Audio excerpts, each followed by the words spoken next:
नमस्कार, प्रेस वार्ता में आपका स्वागत है।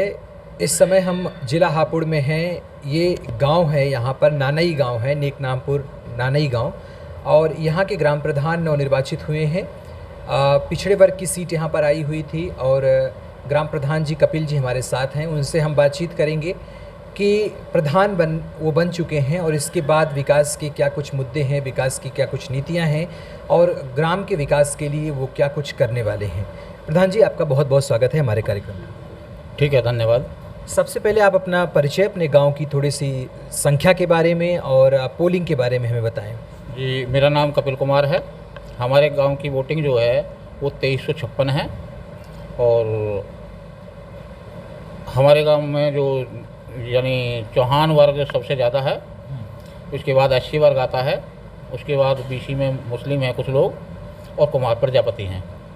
तो कुल मिलाकर के जनसंख्या करीब 5-6 हज़ार के आसपास है और सभी लोगों ने मिलजुल कर मुझे वोटिंग किया और मैं गांव का प्रधान बना। प्रधान बनने से पहले जब चुनाव प्रचार हो रहे थे या उसके दरमियान आप लोगों के बीच में जा रहे थे, तो क्या कुछ मुद्दे थे आपके जो आप जनता के बीच में रख रहे थे? हमारा सबसे पहला मुद्दा था कि हम गांव के विकास के सिर्फ विकास करेंगे, ना कि भ्रष्टाचार से दूर रहेंगे, और गांव को एक आदर्श गांव बनाने की हमारी इच्छा है। गांव की साफ़ सफाई, पढ़ाई लिखाई और रोज़गार, ये हमारी प्राथमिकता रहेगी। शिक्षा को लेकर के अभी जो कह सकते हैं कि शिक्षा व्यवस्था किसी भी समाज की रीढ़ है, या हम प्राथमिक शिक्षा की बात करें, प्राथमिक जो विद्यालय हैं हमारे उनकी बात करें, यहीं से उठ कर के बच्चे ऊपर जाते हैं और आगे बढ़ते हैं। तो इस शिक्षा को लेकर के अभी आपके गांव में क्या सुविधा है और उससे बेहतर आप क्या करना चाह रहे हैं? इस टाइम हमारे गांव की जो शिक्षा व्यवस्था है वो बिल्कुल बेकार है। जूनियर स्कूल है, उसमें सिर्फ एक टीचर है। एक टीचर बच्चों को घेर सकता है, पढ़ा नहीं सकता। यही हाल जो प्राइमरी का है। प्राइमरी में 2 शिक्षा मित्र हैं, टीचर्स हैं, लेकिन जो शिक्षा मित्र हैं वो सिर्फ थोड़ी बहुत मेहनत करते हैं, टीचर्स मेहनत नहीं करते। और इसी का रुझान है कि उनके गार्जियंसों का कि वो बच्चों को प्राइमरी स्कूल में नहीं भेजना चाहते, वो प्राइवेट सेक्टर में अपने बच्चों को पढ़ाना चाहते हैं। हम चाहते हैं कि हमारे गांव में शिक्षा की सुविधा जो हो बेहतर से बेहतर हो और बेहतर हो, कि लोगों का रुझान जो है वहाँ से हट कर प्राइवेट से सरकारी में आए।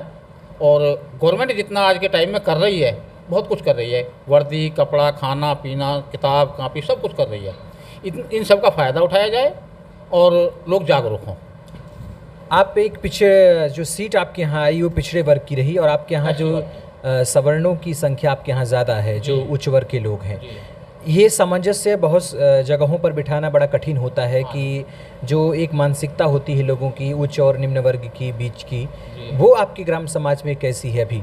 देखिए, हमारे ग्राम समाज में स्वर्ण वर्ग ज़्यादा है, ये सच्चाई है, लेकिन गांव के लिए जो बेहतर कर सकता है, गांव वाले चाहते हैं कि हमारे गांव के लिए बेहतर कौन सकता है, क्योंकि सीट जो रिजर्व थी बनना एससी में से था, तो एससी में उन्होंने देखा कि भाई गांव के विकास कौन ज़्यादा करा सकता है। वो चीज़ मैंने रही और उसी मुद्दे को देखते हुए, क्योंकि मैंने आपसे पहले गांव के लिए काफ़ी कुछ करा है, उसी का मुझे बेनिफिट मिला कि मैं प्रधान बना। जो समस्याएं ज़्यादा हैं वो ज़्यादातर समस्याएं जो होती हैं, जैसे पेंशन की समस्या है, वृद्धा पेंशन की समस्या है, दिव्यांगों की समस्याएं हैं, और दूसरी चीज़ होती है गरीबी स्तर को देख करके जो एक बात की जाए अगर, तो निम्न स्तर जो निम्न वर्ग के लोग हैं उनका स्तर लाजमी है कि नीचे होता है, उनके पास सुविधाएं मुहैया नहीं होती हैं। तो उनके लिए कुछ विशेष प्रकार की योजनाएं आपके पास? देखिए, पेंशन 3 प्रकार की होती हैं, वृद्धावस्था, विकलांगावस्था और विधवावस्था। पहले से हैं कुछ पेंशन है, लेकिन हमने एक टारगेट बनाया है कि घर घर जा कर के हमने एक और विशेष तरीके से चले हैं कि हमारे यहाँ 13 वार्ड हैं, 13 मेंबर बने हुए हैं। हमने प्रत्येक मेंबर को अपने वार्ड की जिम्मेदारी दी है कि वो अपने वार्ड में जाएं और अपने वार्ड में जा कर के प्रत्येक किस तरह की पेंशन की कोई समस्या है, राशन कार्ड की कोई समस्या है, किसी भी तरह की कोई समस्या है, तो उसे लिखित करें, चिन्हित करें और चिन्हित करके उसको पूरा करें कि गांव में कोई भी हर योजना का लाभ हर किसी को मिले, कोई आदमी योजना मतलब लाभ से वंचित ना रह जाए। ये हमारी पहली प्राथमिकता है। कोविड का समय चल रहा है, स्वास्थ्य एक अहम मुद्दा है इस समय, एक अहम ज़रूरी चीज़ है कि अगर आपको प्राथमिक चिकित्सा की बात की जाए, अगर किसी व्यक्ति को गांव में बीमार पड़ता है या उसका स्वास्थ्य गिरता है, तो उसके लिए आपके गांव में प्राथमिक चिकित्सा के रूप में क्या व्यवस्था है? देखिए, हमारे यहाँ एक छोटा अस्पताल है और कोरोना महामारी जहाँ तक है वो हमारे गांव में भी काफ़ी हद तक रही है। हमारे गांव में अब तक करीब 15 मौतें हो चुकी हैं और हमने एक निगरानी समिति बनाई हुई है, कोविड-19 निगरानी समिति नानई के नाम से है। सभी लोग हम उसमें बैठते हैं, विचार करते हैं और प्रत्येक को चिन्हित करते हैं। उसके बाद जो हमारे वर्कर हैं उनसे हम किट बंटवाते हैं, घर घर जाकर देखते हैं कौन बीमार है, किसको क्या चाहिए और उनकी सहानुभूति, उनसे जानकारी करते हैं गांव में जाकर के। हम भी घूमते हैं गांव उनके साथ और घूमने के बाद गांव में हमने देखते हुए सैनिटाइज़र कराया, साफ़ सफाई कराई है जी, बेहतर तरीके से कि ये बीमारी कम से कम हो सके और बहुत अच्छा कर रहे हैं इसके लिए। सौंदर्यीकरण और पर्यावरण को लेकर के जैसे तालाबों की साफ़ सफाई हुई, वृक्षारोपण का काम हुआ और जो आपके प्राथमिक चिकित्सालय हैं, प्राथमिक विद्यालय हैं या धार्मिक स्थल हैं, उनके आसपास फूल फुलवारी हो, गांव के बीच में कोई पार्क जैसी व्यवस्था हो, बैठने की व्यवस्था हो, इन सब को लेकर के अभी आपकी क्या योजना है आगे? देखिए, हम चाहते हैं कि गाँव के अंदर ये सारी चीज़ें होनी चाहिए। साफ़ सफाई का तो हम विशेष ध्यान रखते हैं, चाहे वो मंदिर है, चाहे स्कूल है, चाहे प्राथमिक ये चिकित्सालय है, कुछ भी है। यहाँ साफ़ सफाई एक विशेष मुद्दा, पहला कार्य है हमारा कि साफ़ सफाई रहनी चाहिए।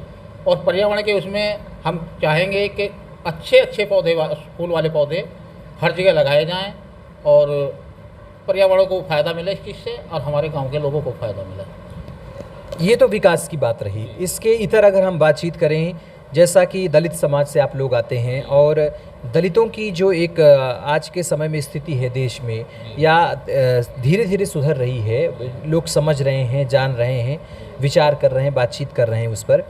आपके हिसाब से जो दलित चिंतन है, वो दलित चिंतन या दलित विमर्श जो है वो किस हिसाब से होना चाहिए? आज के सामाजिक जो व्यवहार है, सामाजिक ताना बाना है, उसके बीच में ये चिंतन किस हिसाब से होना चाहिए? देखिए, गवर्नमेंट हमारे लिए, दलितों के लिए और जो निम्न वर्ग है इसके लिए काफ़ी कुछ कर रही है, काफ़ी कुछ योजना चलाई हुई है उन्होंने और उसका फ़ायदा भी मिला है क्योंकि काफ़ी लड़के हमारे यहाँ से नौकरियों पर लगे हैं और वो फ्री में लगे हैं, ना कि जो जैसा आज के टाइम में भ्रष्टाचार चल रहा है कि पैसे से लग रहे हैं या बिना पैसे के नहीं लगते, ऐसा नहीं है।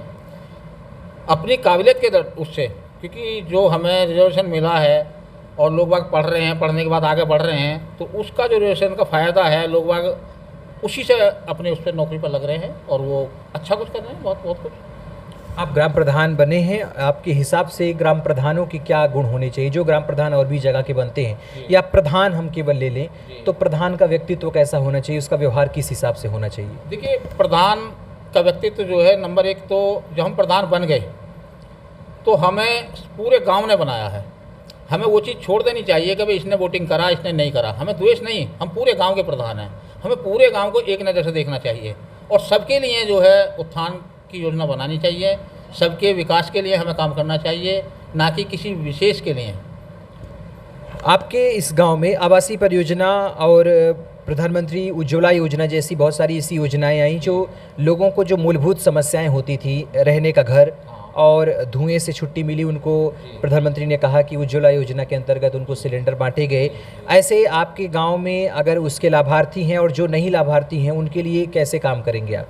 देखिए, जहाँ तक मकानों की समस्या है तो हमारे यहाँ पिछले 20 सालों से कोई मकान नहीं आया है। लेकिन उज्ज्वला योजना के तहत हमारे गाँव में करीब करीब अधिकांश लोगों को इसका फ़ायदा मिला है। सबको सिलेंडर मिले हैं, चूल्हे मिले हैं और आज जो है वो उसको यूज़ कर रहे हैं, धुएँ से मुक्ति पाई है और गृहिणियों को बहुत फ़ायदा हुआ है।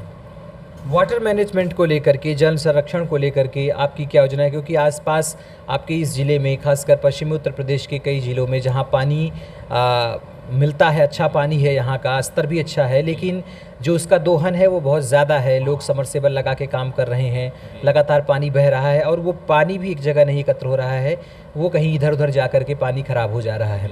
उसके लिए आपके क्या कुछ आपका प्लान है? देखिए, हमारे यहाँ एक तालाब है गांव के बीच में।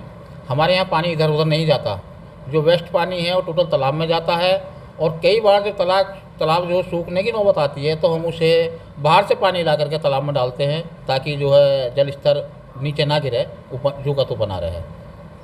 महंगाई एक और गरीबी, दो चीज़ें ऐसी हैं कि जो गरीबी तो अभी तक नहीं मिट पाई है, उसके साथ साथ महंगाई भी देश में चरम पर है। ये आपके स्तर की बात तो नहीं है कि आप गरीबी मिटा सकते, लेकिन इस पर बातचीत आपके नज़रिए से अभी देश में जो हालात चल रहे हैं, महंगाई को किस हिसाब से आप देख रहे हैं? देखिए, महंगाई है, ये सच्चाई है, लेकिन हमारे जो लोग हैं, ये समझिए कि अगर बुराइयों को छोड़ दें, अपने कमाने पे ध्यान दें और वेस्ट का खर्चा ना करें, तो जितनी आज के टाइम में कमाई है, मैं समझता हूँ कोई ज़्यादा महंगाई नहीं है। क्योंकि आज जो मज़दूर है वो 350-400 रुपये में जा रहा है, और 350-400 रुपये कमा कर लेकर घर आए और उसमें वो दारू ना पिए या कोई उल्टे काम ना करे, तो आराम से परिवार चलता है।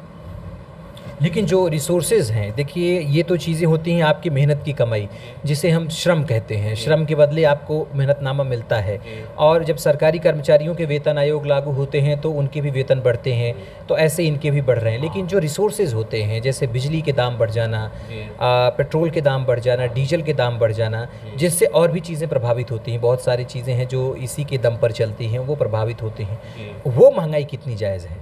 देखिए, ये महंगाई जायज़ मैं नहीं समझता, मेरे हिसाब से जायज़ नहीं है, क्योंकि हमारा जो वर्ग है, गांव है, इसमें कमाई तो निश्चित एक छोटे से रूप में है, और जो महंगाई बढ़ रही है निरंतर, उसकी मार सब पे पड़ रही है, पूरे गांव वालों पर पड़ रही है, बाहर के लोगों पर पड़ रही है, सब पे पड़ती है।